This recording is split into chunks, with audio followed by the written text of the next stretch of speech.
Good morning and welcome to Kantipur TV HD. You're watching Kantipur Yoga and आजको episode मा चाहिँ we will be practicing for spinal stenosis. So if you have any abnormalities in your spine such as spinal stenosis, this yoga asana practice can help you with controlling symptoms and understanding how to make your yoga practice better even with a condition like this.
this generally affects our spinal column, and it creates a narrowing of the canal of our spine.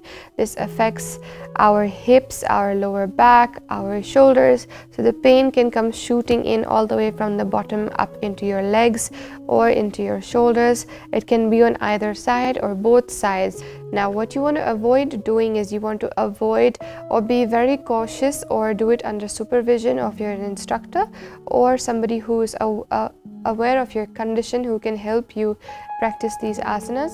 You want to be very cautious with side bending, so your back bending to the side, and you want to be very cautious with your extreme forward folding. So you want to be very aware of forward folding completely into the front. Now depending on how your spine is impacted or the narrowing of your spinal canal, you want to watch out for a few back bends also. You want to be a little bit more careful and cautious when you're playing around with asanas that require forward bending, backward bending, sideward bending. Now normally our spine is able to do these without any discomfort, but when you already have a pinching, radiating pain because your nerves are compressed in your spinal column, this can create a little complication for later on or probably make your issue even worse. So you want to stay very aware about your forward folding and backward bending. Now there are a few asanas that you can practice, and asanas similar to these asanas that we have practiced. You can practice these asanas for your spinal stenosis or yoga problems with any spinal abnormalities. You also want to make sure you're avoiding any extension. So any extension, that means lengthening of your spine upward. You're going to be very cautious, try and stay away from it or avoid it completely, because if you want to understand what it means by a compact or an impacted spine, our spine has columns like this in between each other. Now when it is compacted, it is a little bit too close to each other, so it's a little impact inside the spine. Now when you have spinal stenosis, the numbness can be because of the pinching of the nerve. So in between these spinal columns, we have nerves passing by or nerves around them. Whenever something is a little bit out of place, it can create a little tingling sensation. It can create a little numbness or a sharp shooting, radiating pain. Now if you have this kind of pain, you might also want to use a heat pack to kind of compress and ease your discomfort from your spine and back. You want to avoid asanas such as extreme cobra that can affect your lower back quite a lot. So an asana which requires you to completely bend backwards, you're going to avoid that a little bit. Forward folding is kind of great to lengthen your spine into the front, whereas backward bending is kind of compacting your spine in together. That means if you were to bend backward, this is your back, suppose. This is causing more stress over here when you bend backward, but if you were to forward bend, it would be releasing a little bit of the stress on the back that is coming over here. So with that kind of logic, you will see a lot of these yoga asanas are mildly bending in towards the front with our seated forward folds, standing forward folds, a little bit of our child's pose. These asanas can help you relieve any backache and spinal pain. Also, you want to do shavasana on your side. So you can bring in cushions, you can bring blankets, you can bring anything that is soft that you would like to cushion your body with, and you will do shavasana sideways, because again with a compacted spine, including pregnancy, even when you're pregnant, you want to avoid laying down on your back because that causes a lot of stress to your spine. So with a condition like this, you want to lay down into the shavasana like I have shown, sideways. You can take 2 cushions in between your legs to support your hips and keep your hips happy. You can take few cushions underneath the lower arch of your ribs here. You can also place a cushion under your head, or a towel you can roll and you can place underneath here to help support your body in a sideways position. When you sit down onto your spine, you place a cushion underneath so you can elevate your body up, because if you have your spinal stenosis and you feel like your leg is getting numb in this position that I am sitting in, elevating your body off the floor a little bit will help you to not get numb and get that tingling feeling in your leg. That's one of these tips that you would like to follow if you're trying to practice yoga as a beginner and don't know where to start, even when you have spinal stenosis. Now, this is not a big problem, but yoga asanas or normal classes may not be accessible sometimes because of all the extending back bends and forward folding. And since it's a group practice, sometimes your instructor may not be able to focus onto one person and one person's condition. So you might want to be aware about making your instructor very aware about your condition before you join a group or community yoga class. I hope you enjoyed today's episode, and I hope you benefit from these asanas that we have done today. You should see a lot of relieving of your pain if you start to practice these asanas we have shown today, and you can save this for later or make it a part of your lifestyle and morning routine. Have a very nice day ahead. Thank you so much for joining us.